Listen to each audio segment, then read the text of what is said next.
Hi Prakash గారు. Hello అండి. లైఫ్‌లో ప్రతి ఒక్కళ్ళకి ఒకానొక టైంలో ఒక క్వెషన్ మార్క్ అనేది వస్తది. మేబీ ఫెయిల్యూర్స్ వల్లో, లేపోతే బిజినెస్ లాస్ వల్లో ఇలాంటి టైంలో లో అవుతూ ఉంటారు. అలాంటి వాళ్ళని అడ్రెస్ చేస్తూ ఏదైనా మంచి మోటివేషన్ ఇచ్చే బుక్ గురించి చెప్తారా? షూర్‌గా అండి. ఇది world's one of the most popular books. Top 10 బుక్స్‌లో ఉంటుంది. 'Man's search for meaning'. 'Man search for meaning'. Victor Frankl అనే ఆయన న్యూరాలజిస్ట్ కమ్ సైకాలజిస్ట్. అతను రాసిన పుస్తకం అన్నమాట. ఓకే. 1 crore కాపీస్ పైన అమ్ముడుపోయింది. 24 భాషల్లో కూడా ఇది ట్రాన్స్లేట్ అయిందనమాట. హుహు. సో మీరు అడిగిన క్వశ్చన్‌కి ఇంకొద్దిగా దానికి ఎన్హాన్స్ చేస్తాను. అంటే జనరల్‌గా అప్పుడప్పుడు అనిపిస్తుంది లైఫ్ ఏంటి? దీని మీనింగ్ ఏంటి? ఈ సిచ్యువేషన్ ఏంటి? ఇది అవసరమా? ఇలాంటివన్నీ వస్తూ ఉంటాయన్నమాట. ఈ పుస్తకం 'man search for meaning' Victor Frankl తన స్వీయ అనుభవాలతో రాశాడు. హుహు. అలాంటి స్థితిలోంచి, అంటే అంత ఘోరమైన పరిస్థితుల్లోంచి మనం ఎవరు ఫేస్ చేసి ఉండం, అందులోంచి దాటి ఉండం.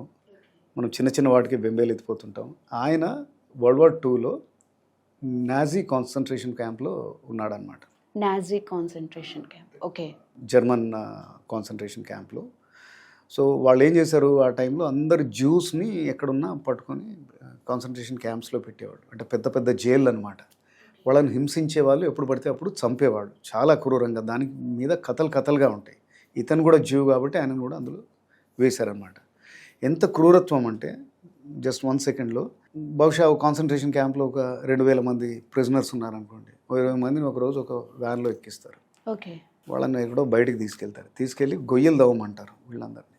అందరు గొయ్యలు తవ్వేసాక ఆ గొయ్యల ముందే నిల్చోమంటారు. నిల్చున్నాక ఈ జర్మన్ సోల్జర్స్ వాళ్ళని షూట్ చేస్తారు వెనక నుంచి. వాళ్ళని అందులోకి తోసేసి, వాళ్ళు తవ్విన గొయ్యల్లోకి వాళ్ళని తోసేసి కప్పేస్తారు. ఫుడ్ ఉండదు, అది ఉండదు, అన్ని రకాల టార్చర్. వాళ్ళతో ఎన్నో పనులు చేయిస్తూ ఉంటారు. అంత వారు నడుస్తూ ఉంది, ఏవేవో వేరే పనులు చేయిస్తూ ఉంటారు. వీక్గా ఉన్న వాళ్ళని అయితే చంపేయడమే. వీడు పనికి రావడం అనుకుంటే చంపేయడం. అలాంటి స్థితిలో లైఫ్ అనే దాని మీద ఆశ చాలా తక్కువ మందికి ఉండొచ్చు. అట్లాంటి కాన్సన్ట్రేషన్ క్యాంప్స్లో 2 ఏళ్ళు 3 ఏళ్ళు ఉండి బతికి బయటకు వచ్చిన వాళ్ళు కూడా ఎంతోమంది ఉన్నారు. చాలామంది డిప్రెస్ అయ్యి అక్కడే చనిపోవచ్చు. ఓకే. కానీ ఎందుకు బతికున్నారు ఏంటి? What was the driving force? దాని మీద ఆయనకు రాయాలనిపించింది. కొంతమంది ఏమో డిప్రెస్ అయ్యారు, కొంతమంది ఏమో వీళ్ళు చంపేశారు, అది చేశారు. But some people had that fighting spirit. Okay. అది ఎలా వస్తుందని ఈయన ఏమంటాడంటే, రీజన్స్ ఫర్ లివింగ్ బేసికలీ దాని మీద ఆయన వర్క్ చేశాడు. దానికి అదొక సైన్స్ కూడా అయింది, లోగోథెరపీ అని.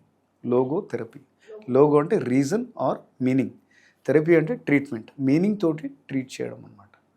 సో ఆయన ఏమంటారంటే, ఆయన అనుభవం ద్వారా చూసింది, చాలామందికి ఏదో కారణం వెతుక్కుంటారనమాట బతకడానికి. అలాంటి వాళ్ళే బతికి బయటకు వస్తారు ఇలాంటి సిచ్యువేషన్లో. తను బాగా ఇష్టపడే వాళ్ళ కోసం నేను బయటికి వచ్చేసి వాళ్ళని ఎట్లయినా కలుస్తాను అనేది ఉంటే అదొక చాలా స్ట్రాంగ్ కారణమై ఉంటుంది. వాళ్ళు ఆ జైల్లోనే ఉండి వాళ్ళు ఇమేజినరీ వరల్డ్లో ఉంటారు. వాళ్ళతో కాన్వర్స్ చేస్తున్నట్టుగాను, ఇప్పుడు మాట్లాడుతున్నాం, దాన్ని లేకపోతే ఆ సిచ్యువేషన్స్ని ఇమాజిన్ చేసుకుని నేను ఇంటికి వెళ్తే ఎలా ఉంటుంది, మా అమ్మని కలిస్తే ఎలా ఉంటుంది, మా అక్కని కలిస్తే ఎలా ఉంటుంది, నా ఫ్రెండ్స్ని కలిస్తే ఎలా ఉంటుంది, లేకపోతే నా గర్ల్ ఫ్రెండ్ని కలిస్తే ఎలా ఉంటుంది. ఈ సిచ్యువేషన్స్ వాళ్ళు ఎప్పటికప్పుడు ఇమాజిన్ చేసుకుంటారు కాబట్టి అదొక టానిక్ లాగా ఉంటుంది వాడు బతకడానికి. అట్లానే ఏదైనా అన్ఫినిష్డ్ వర్క్ ఉందనుకో, ఎవరో మెడికల్ కాలేజ్లో ఉన్నవాడిని బయటికి మధ్యలో పట్టుకొచ్చారు. నేను ఎప్పుడో బయటకు వస్తాను, నేను కంప్లీట్ చేస్తాను నా స్టడీస్, నేను ఇంకా సూపర్ స్పెషలైజేషన్ కూడా చేస్తాను, లేకపోతే నేను ఒక పెద్ద ఫేమస్ సర్జన్ అవుతాను అలా. లేకపోతే ఒక రైటర్ ఉన్నాడు, అక్కడనే ఆయన తన స్టోరీ గురించి ఆయన ఆలోచించుకోవడం వల్ల. అంటే ఒక గోల్ ఉన్నవాడు, నిర్దిష్టమైన గోల్ ఉన్నవాళ్ళు కూడా అది ఒక ఆక్సిజన్ లాగా ఉంటుందన్నమాట. It is a reason for them to live. ఇంకోటి స్పిరిచువల్ బిలీఫ్. అంటే దేవుడు అంటే ఏదో శక్తి ఉన్నది, వీళ్ళు చేసే పని ఏమున్నది, ఎన్ని రోజులు పెడతాను ఇక్కడ, నన్ను దేవుడే నడిపిస్తాడు, నేను బయటికి రాగలుగుతాడు. సో ఇట్లాంటి స్ట్రాంగ్ రీజన్ ఉన్నవాళ్ళు వాళ్ళు బయటికి రాగలుగుతారనమాట. అదే మనం జనరల్గా చూస్తూ ఉంటాం సూసైడ్ కేసెస్ అవి ఇవి. అంటే ఏదో 10th ఫెయిల్ అయిపోయారని ఒక పిల్లోడు సూసైడ్ చేసుకోవడం, లేకపోతే ప్రేమలో ఫెయిల్ అయిపోయారని ఎవరో చేసుకోవడం. అంటే రీజన్లెస్గా కనబడుతుంది. చిన్న చిన్న సిచ్యువేషన్స్ని మనం ఇంతగా ఇమాజిన్ చేస్తే. మీరు చూసారు కదా, ఆయన కాన్సన్ట్రేషన్ క్యాంప్ నుంచి బయటకు వచ్చాడు. బయటకు వచ్చి మళ్ళీ అంత ఫేమస్ సైకాలజిస్ట్ అయ్యి, అంటే పుస్తకాలు రాసి జనాలకి ఇదంతా చెప్పి, was a great speaker also. So it is quite a motivating book. అందరికి కూడా మనలో ఈ ప్రశ్న ఉంటుందన్నమాట, ఈ లైఫ్ ఏంటి, దాని మీనింగ్ ఏంటి. పుస్తకం చదివితే మీకు ఆ, చాలా అంటే అట్లీస్ట్ మోటివేషన్ వస్తుంది. ఎందుకంటే లైఫ్ మీనింగ్ మనమే వెతుక్కోవాలి, ఎవరు చెప్పరన్నమాట. లైఫే మీకు నేర్పుతుంది. ఈ లైఫ్ పర్పస్ ఏందని మనం క్వశ్చన్ చేస్తూ ఉంటాం, కానీ లైఫ్ మిమ్మల్ని ఉల్టా అడుగుతుంది అనమాట, నీ పర్పస్ ఏంటి అని. So when you look deep into yourself, read such a book, డెఫినెట్గా అది అంటే you'll be a changed person. మీ ఆలోచన ధోరణిలో మార్పు వస్తుందన్నమాట.